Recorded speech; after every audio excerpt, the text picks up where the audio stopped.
O Estúdio Ghibli, fundado em 1985, não é apenas uma produtora de filmes de animação. Ele é um fenômeno cultural. A trajetória do estúdio mostra uma escolha clara por princípios artísticos e ideológicos fortes, mesmo atuando em um mercado muitas vezes dominado por interesses puramente comerciais. A longevidade e o impacto global do Ghibli vem principalmente de 3 fatores: a relação criativa entre seus fundadores, o compromisso absoluto com uma animação artesanal e de altíssimo nível, e a exploração constante de temas humanistas e ecológicos. Até o nome do estúdio já carrega uma intenção muito clara. Hayao Miyazaki escolheu o termo Ghibli, uma palavra italiana que significa vento quente do deserto do Saara. O nome também tem ligação com a aviação, um tema recorrente na obra do diretor. A ideia era simples e ambiciosa: soprar um vento novo na indústria da animação. Ao longo das décadas, o estúdio Ghibli construiu um estilo poético, uma narrativa extremamente refinada e uma sensibilidade rara. Isso fez com que o estúdio fosse reconhecido no mundo inteiro, ultrapassando as barreiras geográficas e culturais normalmente associadas ao anime. Neste vídeo, a proposta é analisar a fundação do estúdio Ghibli,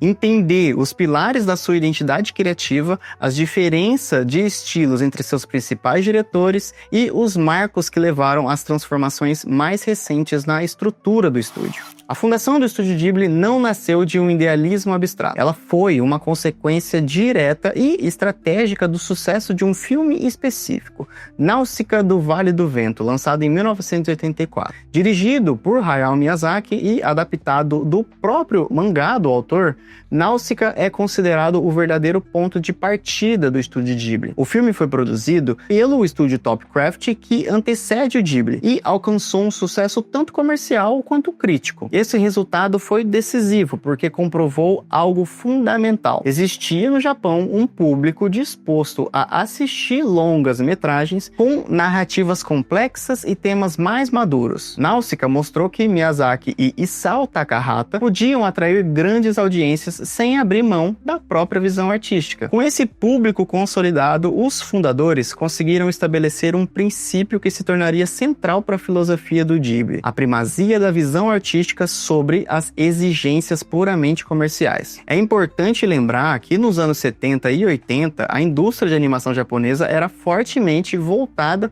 para a produção rápida e serializada para a televisão. Criar um estúdio dedicado a longa-metragens autorais envolvia um risco financeiro bem alto. Foi justamente o sucesso de Náusica que reduziu esse risco e tornou o projeto viável. Assim, em 15 de junho de 1985, o estúdio Ghibli foi oficialmente fundado a partir da dissolução e reestruturação do estúdio Topcraft. O estúdio Ghibli foi oficialmente fundado por 4 figuras centrais, e cada um teve um papel fundamental na construção de identidade criativa e institucional do estúdio. Hayao Miyazaki é o grande visionário criativo. Diretor e principal autor do Ghibli, ele é responsável por muitos dos filmes mais icônicos e reconhecidos do estúdio. Isao Takahata atuava como diretor, roteirista e produtor. Ele já colaborava com Miyazaki desde os tempos da Toei Animation e da Nippon Animation nos anos 60 e 70. Dentro do Ghibli, Takahata cumpriu um papel mais teórico e experimental, sendo responsável por levar o estúdio a caminhos narrativos mais ousados e muitas vezes desconfortável. Toshio Suzuki foi o produtor e estrategista de negócios. Antes do Ghibli, ele era editor da revista de cinema Animeish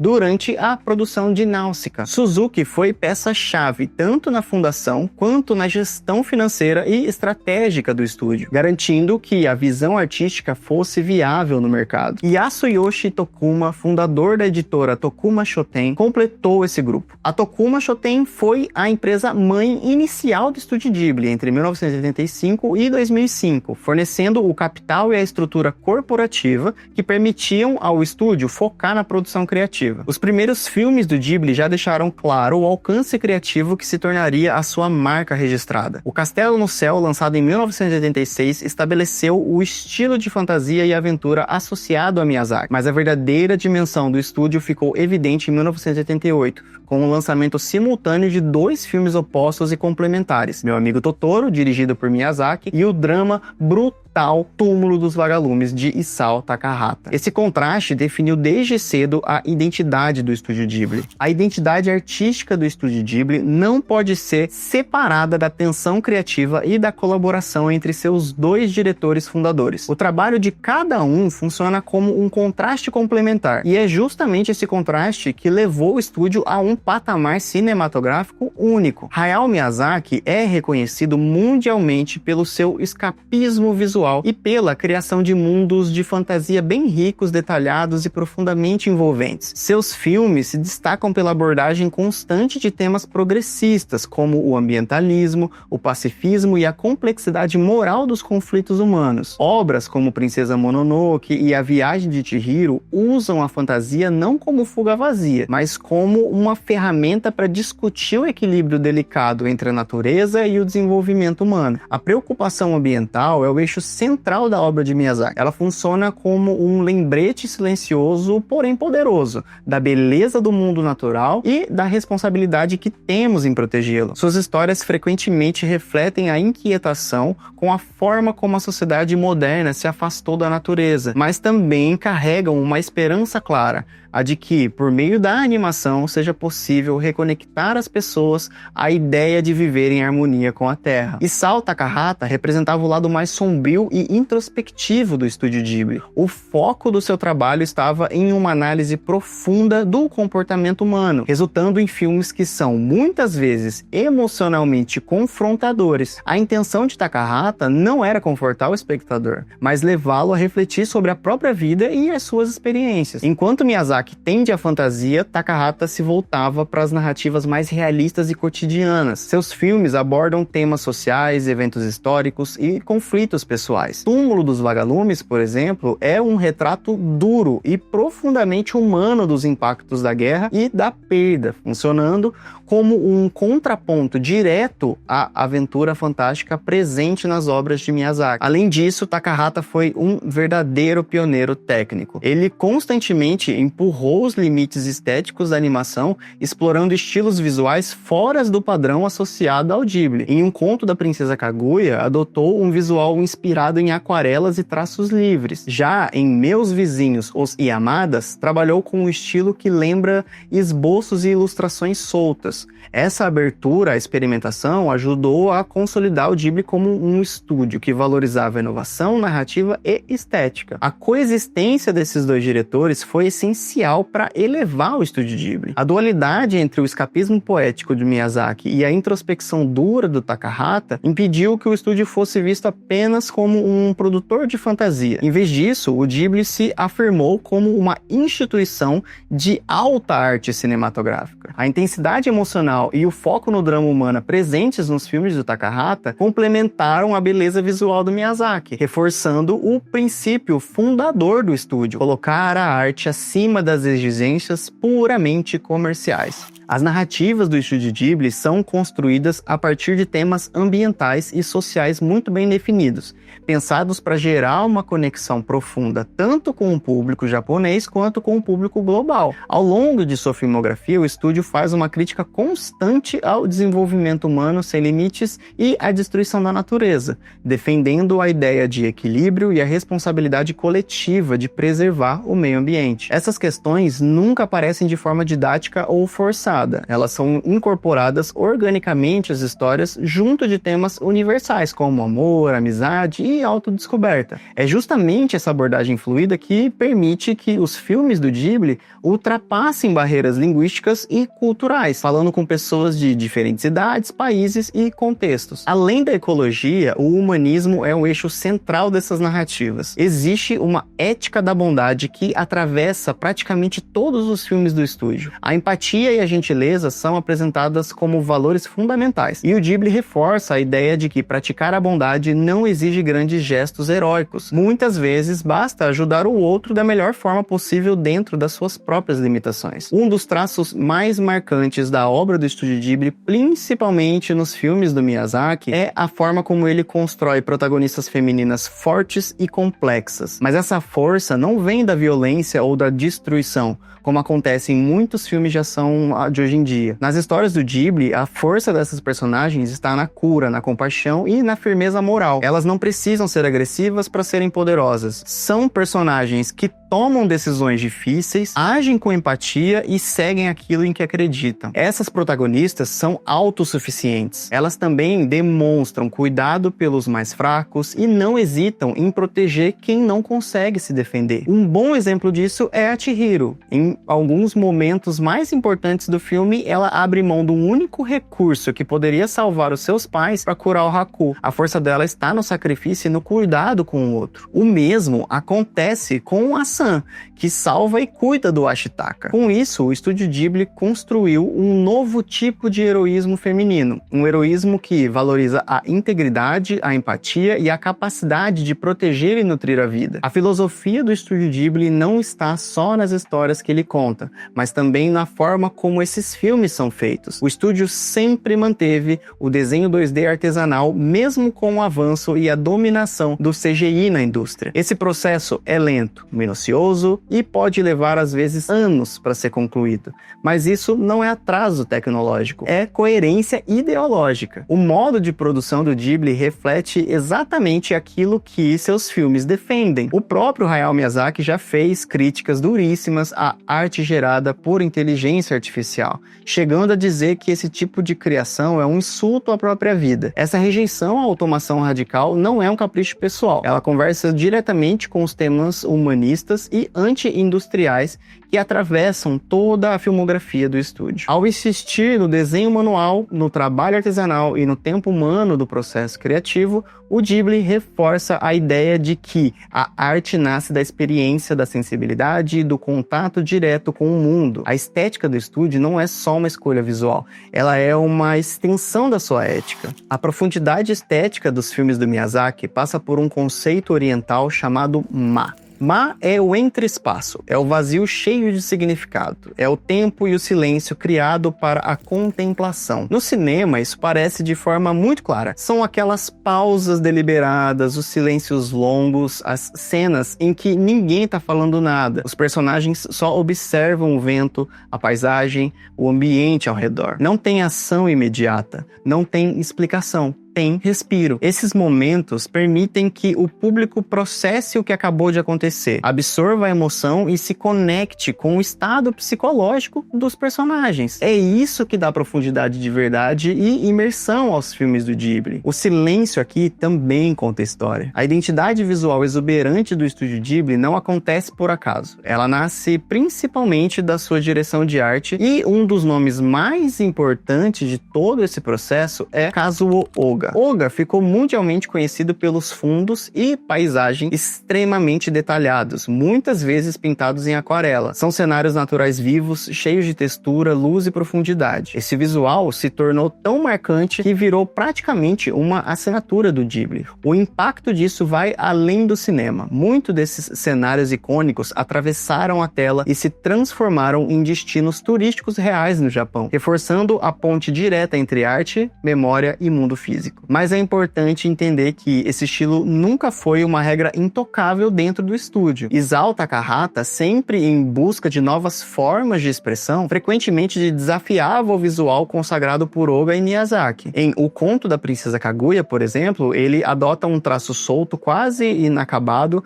inspirado em aquarela e na estética dos pergaminhos tradicionais japoneses. Essa escolha não é só estética, ela é conceitual. Ela aproxima a animação da arte clássica japonesa e reafirma o Ghibli não apenas como um estúdio de animação, mas como um verdadeiro polo de inovação artística e cultural. A consolidação global do estúdio Ghibli acontece entre o fim dos anos 90 e o início dos anos 2000. É nesse período que o estúdio deixa de ser apenas um gigante no Japão e se torna definitivamente uma potência mundial. Princesa Mononoke, em 1997, já tinha mostrado essa força, mas o ponto de virada absoluto vem com A Viagem Viagem de Chihiro em 2001. O filme não só conquistou o público, como venceu o Oscar de melhor animação em 2003, algo impensável até então para uma obra japonesa nesse nível de autoria. A partir dali, o nome Ghibli passa a ocupar o mesmo patamar simbólico dos grandes estúdios globais. Mas essa chamada Era de Ouro não foi construída sem abalos internos. Em 1998, o estúdio sofre profundamente com a morte precoce de Yoshifumi Kondo, um animador extremamente talentoso e visto por muitos como o herdeiro natural de Hayao Miyazaki. A perda foi tão sentida que escancarou uma fragilidade estrutural do Ghibli, sua enorme dependência dos diretores fundadores. O impacto emocional foi tão grande que o Miyazaki chegou a se afastar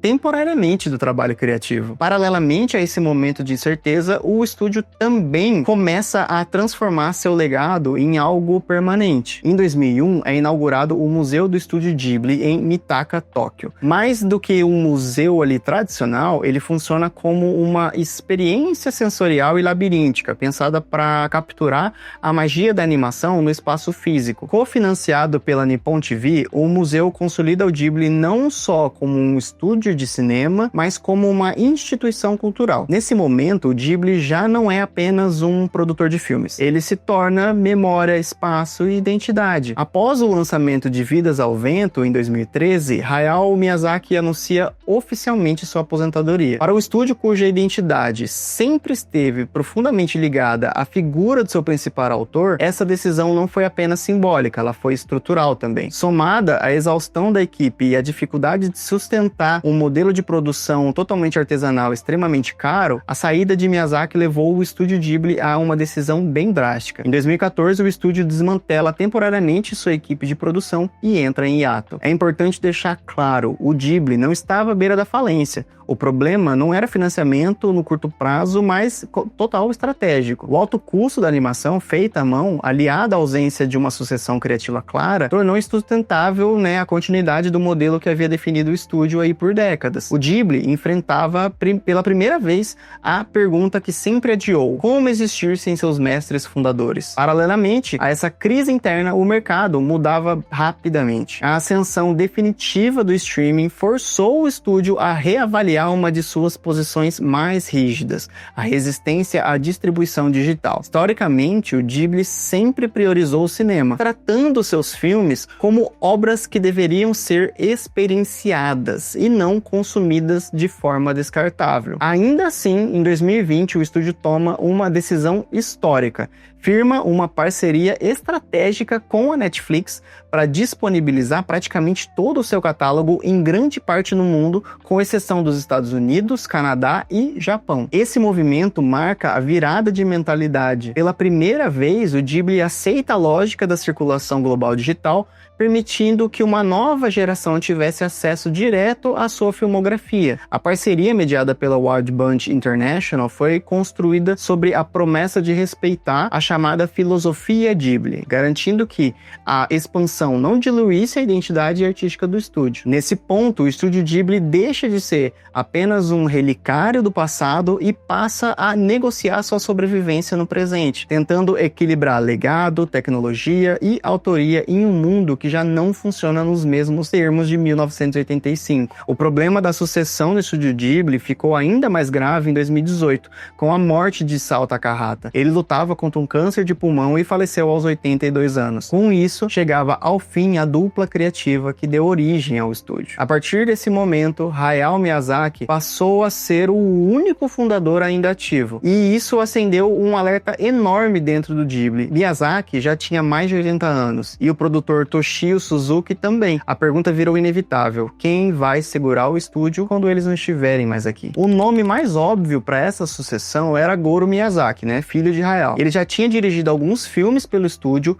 como Contos de Terra-Mar e Aya e a Bruxa, mas Goro recusou assumir a gestão do Ghibli. Segundo ele, seria pesado demais tocar o estúdio sozinho. Em setembro de 2023, o estúdio Ghibli passou por grande reestruturação corporativa. A emissora japonesa Nippon TV, que já tinha uma antiga relação com o estúdio desde os anos 80, se tornou uma acionista majoritária. Ela adquiriu cerca de 42% dos direitos de voto, transformando oficialmente Ghibli em uma subsidiária. A ideia dessa aquisição não era mudar o estúdio por dentro, mas mas garantir estabilidade. A Nippon TV assumiu a parte administrativa para proteger o núcleo artístico. Miyazaki virou presidente honorário e Toshio Suzuki passou a ocupar o cargo de presidente do conselho. A emissora prometeu apoiar gestão sem interferir nas decisões criativas, permitindo que o Ghibli continuasse focado no que sempre fez: produzir filmes autorais e cuidar de seus projetos culturais como o Museu Ghibli e o Ghibli Park. E no meio de toda essa transição, Miyazaki fez o que parecia ser impossível mais uma vez. Saiu da aposentadoria e dirigiu O Menino e a Garça, lançado em 2023. O filme foi um sucesso mundial e venceu o Oscar de melhor animação em 2024.